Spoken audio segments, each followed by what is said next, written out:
Hi guys, welcome back to my channel. I am once again trying to get consistent with these videos. I feel like I have so much to share, yet I'm just not consistent with picking up the camera. So as I'm going out here again to the chickens and opening up my barn, I wanted to kind of take you along. So here we go.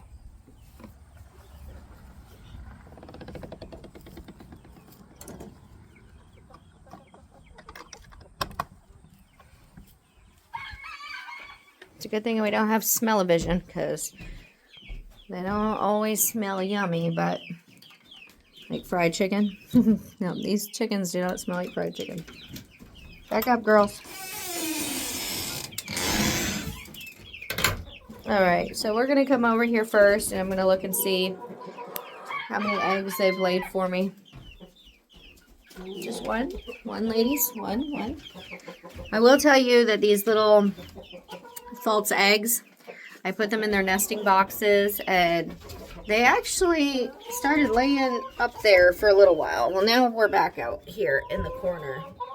So, but either way, I don't care where they lay them. I will find them if it's in the barn, at least. Hey, girls, be nice.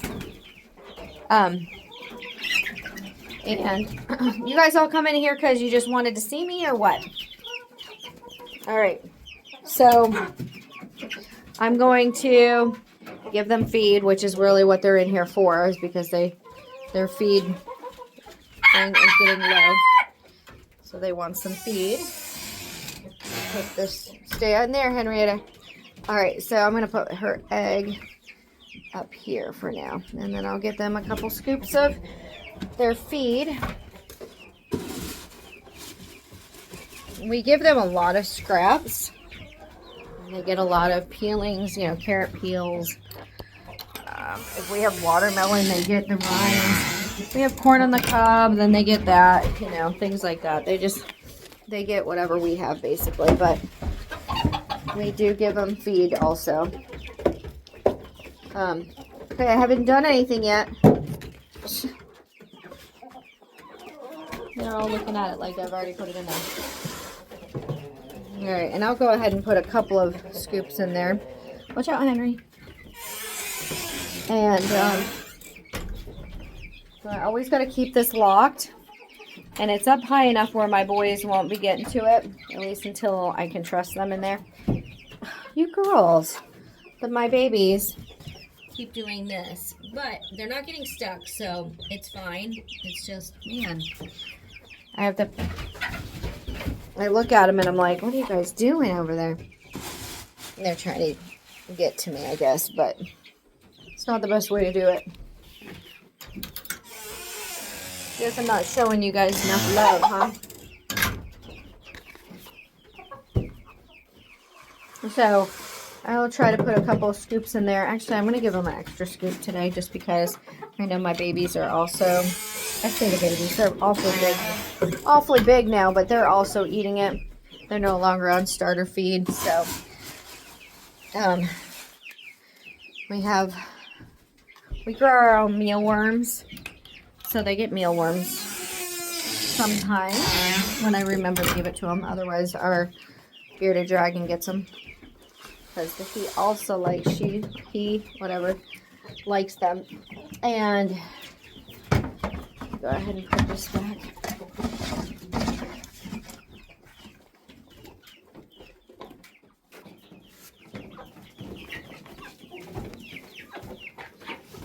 And I'll take this out so I can get some fresh water.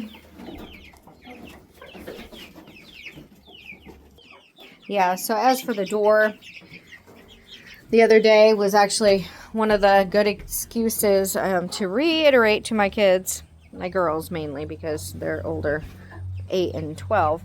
They come out here to look for eggs in the morning or whatever they're doing. If they don't shut that all the way, thankfully the day that this happened that I'm talking about, my barn was actually closed. But they, somebody didn't shut it all the way.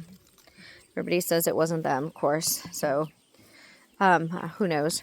But it wasn't closed, so all the little babies, thankfully, they stayed in the barn, but they were all in the feed thing because I had the starter feed open, which, whatever, I guess it's not going to hurt them, but,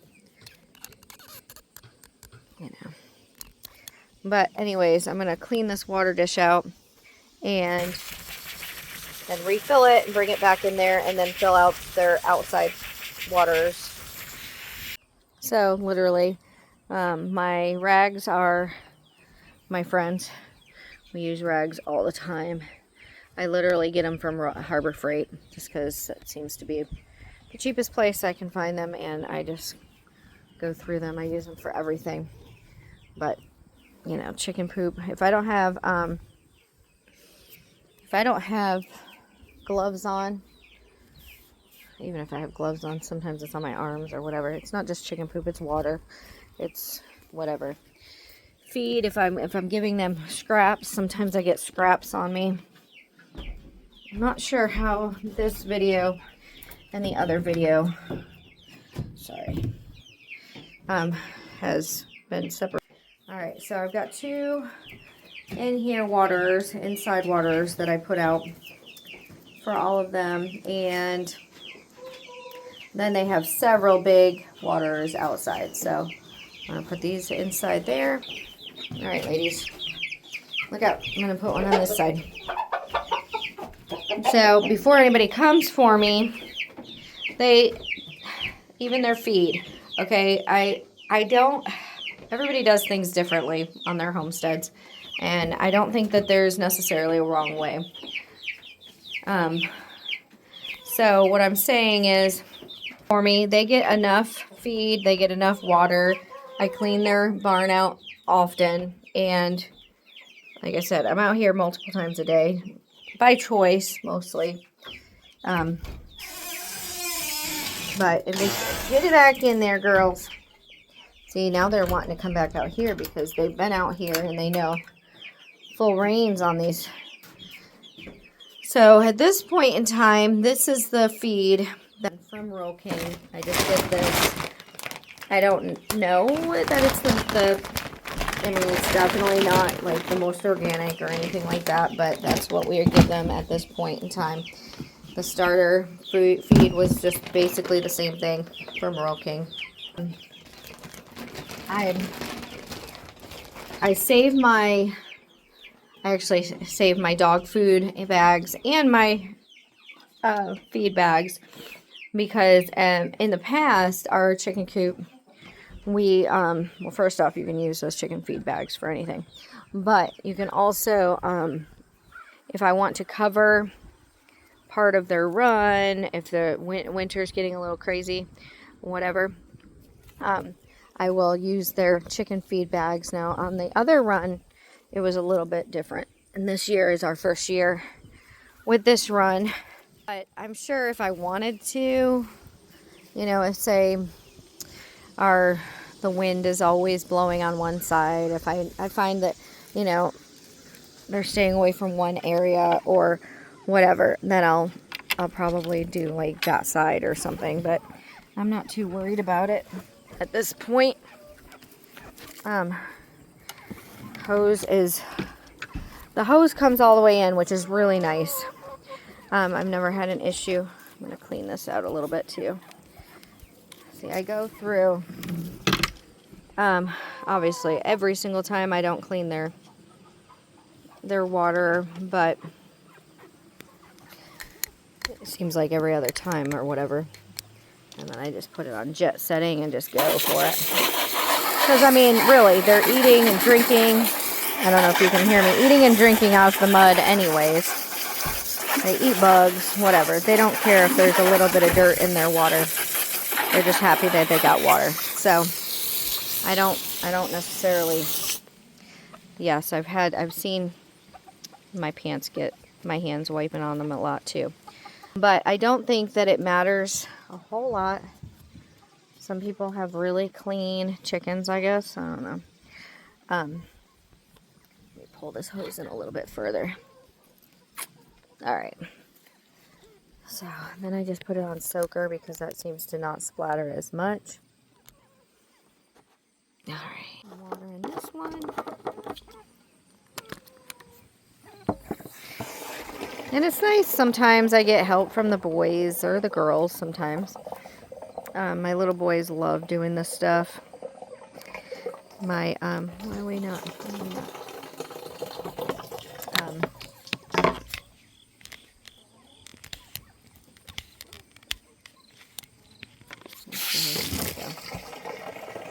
um, other times I do it myself. Right now they're inside getting, hopefully, their room picked up a little bit.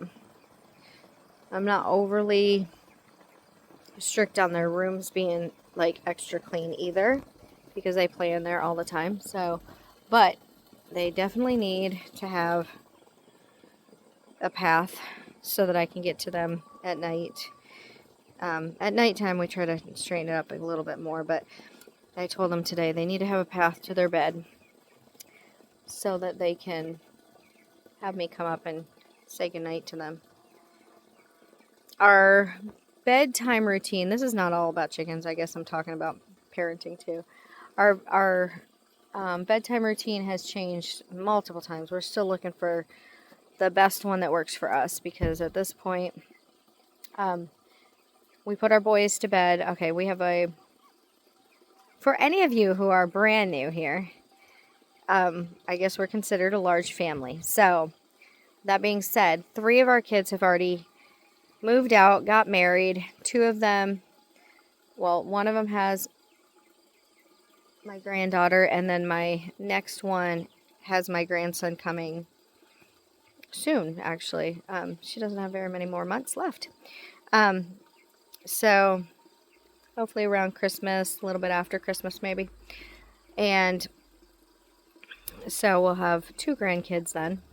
Right now we have 1 granddaughter, and she is a sweetheart. She's so pretty.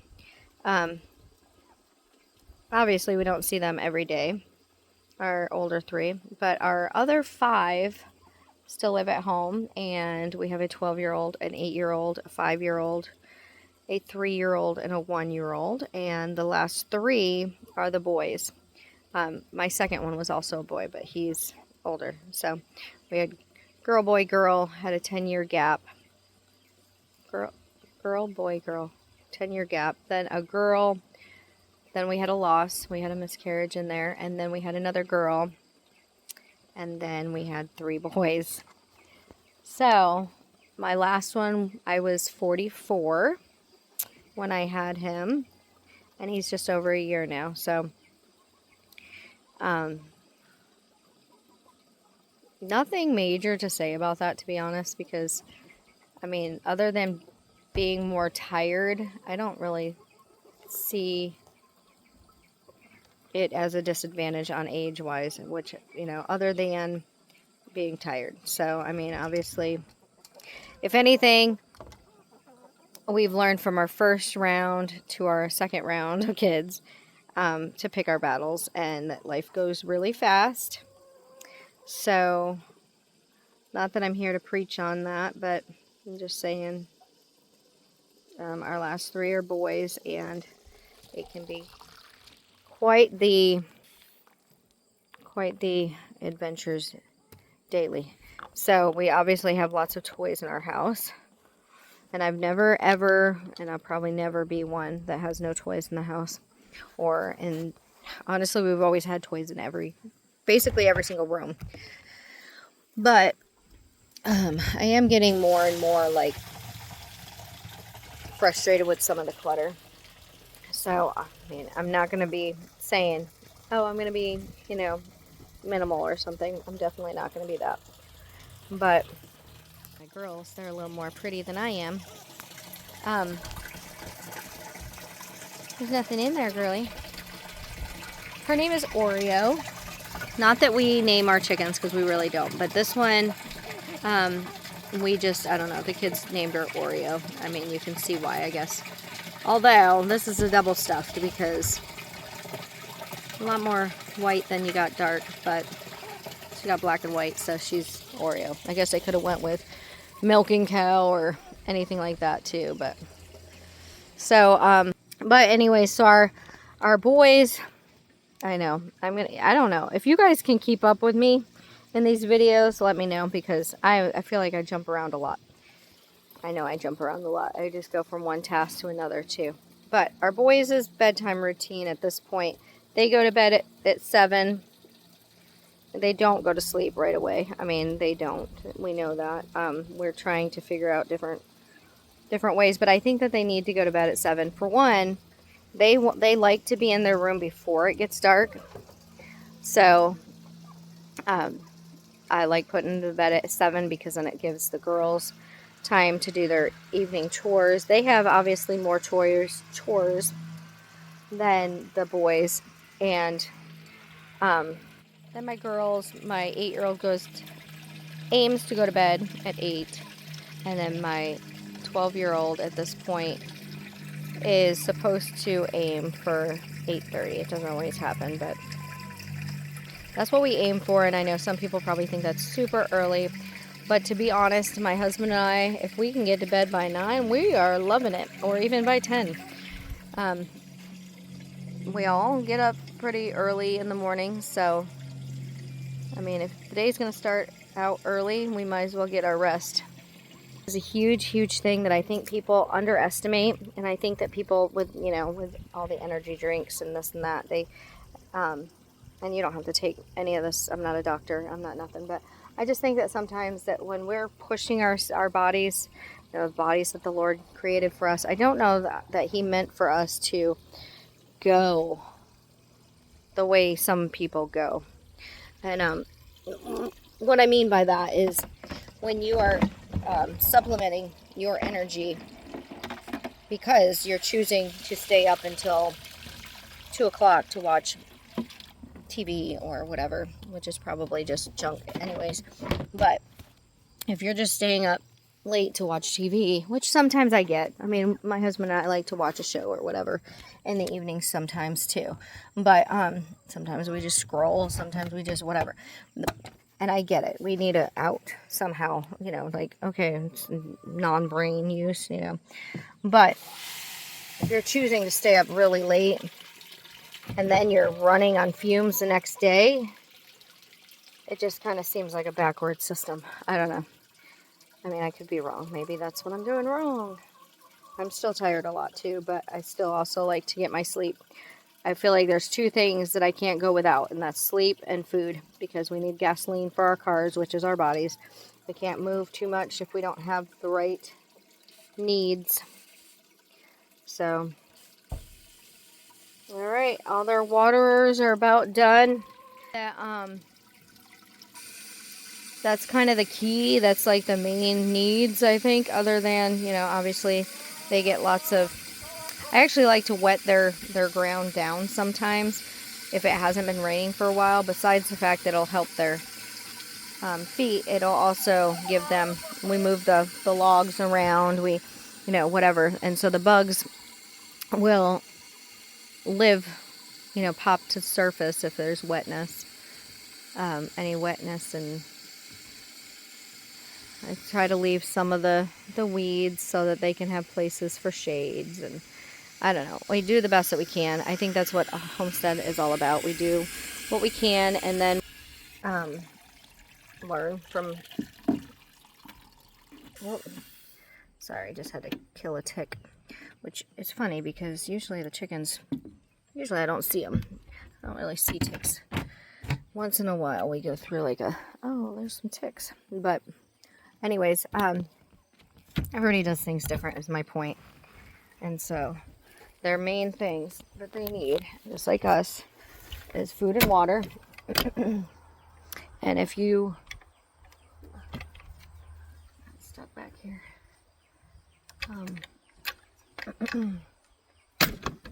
Yes, and this one I have a little carabiner on it too, because if my little ones, my boys, can get in, there's a possibility that they would, and I don't necessarily want that because, yeah, I don't want them to accidentally let the chickens out. They don't want to accidentally let the chickens out either, so they don't really play like that unless I'm out there. Then they go out there, but so anyways, yeah, so nighttime If you want more information on anything that I'm saying, because obviously I go through really fast and don't go into detail on certain things. And obviously there's more to chicken raising than what I just showed you. But if you want to see anything else, let me know. And I will leave you with that for this little video so that I'm not keeping them super long videos. Thanks for watching. Be blessed. See you in the next video.